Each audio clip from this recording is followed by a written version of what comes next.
All right, hello my friends. We are going to do some reading today. Last week we read chapter 1 of Walk Two Moons. So let's do a little review of chapter 1. So, chapter 1, we learned about a girl named Sal. Sal is 13 years old. She lives with her dad. And we learned that her mom ran away from home and is not coming back. We don't know why. But that's all we know so far about Sal's mom.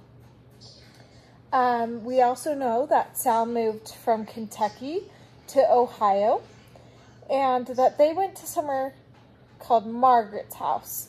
And Margaret is someone that Sal's dad knows. Next door, there's a little girl next door. I should probably give that girl some hair. We don't know what Phoebe looks like yet, but let's put her some hair on her so we know she's a girl. Her name is Phoebe,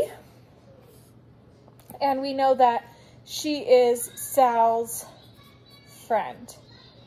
Okay, so that's what we learned last week when we read Walk Two Moons. So today we're going to read chapter 2. So let's start reading chapter 2. Okay. All right. So chapter 2 is called The Chickabiddy Starts a Story. All right, here we go. It was after all the adventures of Phoebe that my grandparents came with a plan to drive from Kentucky to Ohio, where they would pick me up. And then the three of us would drive 2,000 miles west to Lewiston, Idaho. This is how I came to be locked in a car with them for nearly a week.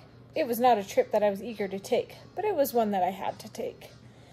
Gramps had said, "We'll see the whole ding-dong country."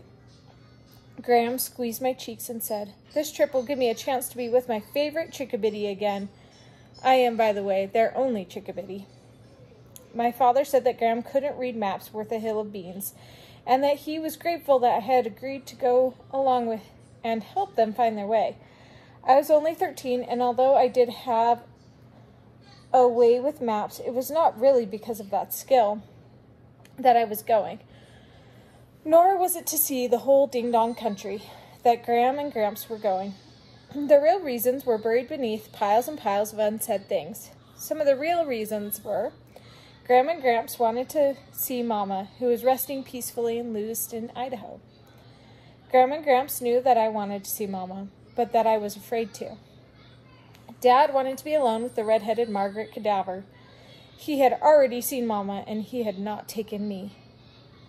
Also, although this wasn't as important, Dad did not trust Graham and Gramps to behave themselves along the way unless they had me with them. Dad said if they tried to go out on their own, he would save everyone a lot of time and embarrassment by calling the police and having them arrested before they even left the driveway. It might sound a bit extreme for a man to call the police on his own tottery old parents, but when my grandparents got in a car, trouble just naturally followed. Like a filly trailing behind a mare. My grandparents, Hiddle, were my father's parents, full up to the top of their heads with goodness and sweetness, and mixed in with all that goodness and sweetness was a large dash of peculiarity.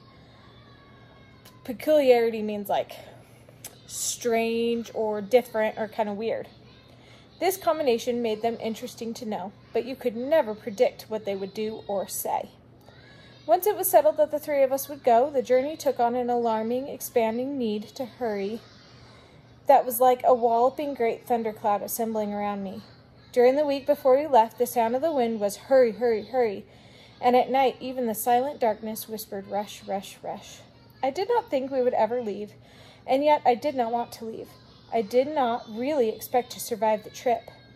But I had decided to go, and I would go, and I had to be there by my mother's birthday.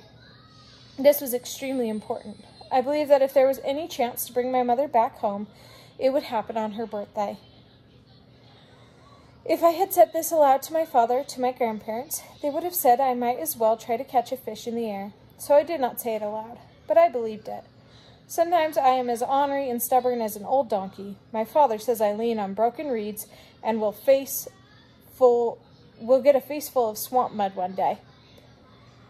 So she's kind of stubborn. She doesn't like to change her mind. When at last Grandma and Gramps Hiddle and I set out the first day of the trip, I prayed for the first 30 minutes solid. I prayed that we would not be in an accident. I was terrified of cars and buses. And that we would get there by my mother's birthday, 7 days away. And that we would bring her home. Over and over I prayed the same thing. I prayed to trees. This was easier than praying directly to God. There was nearly always a tree nearby.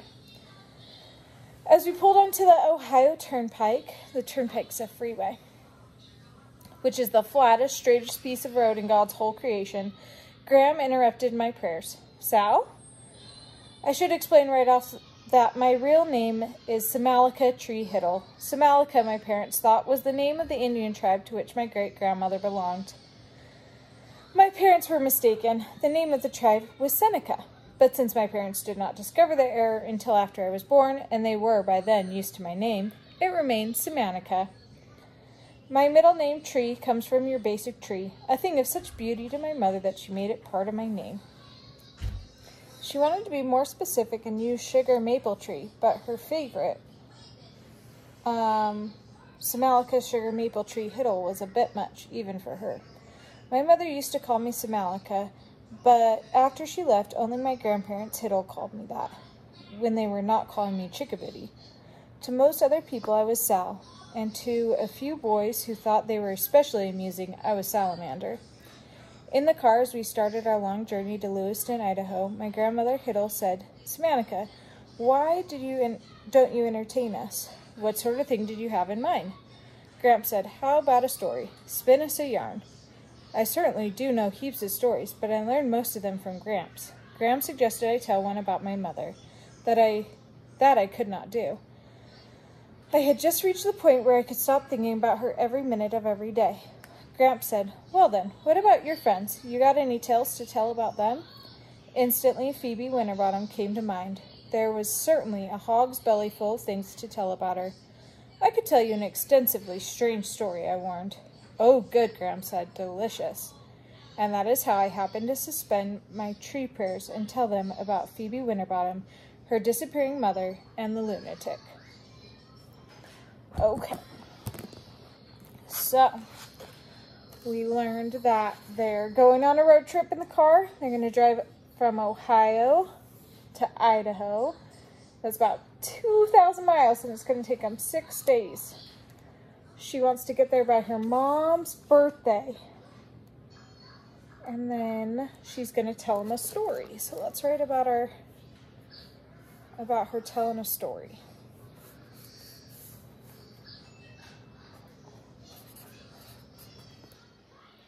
Alright. So there's Sal and her grandpa and her grandma. And then she starts thinking about telling them a story about her friend Phoebe while they're driving in the car.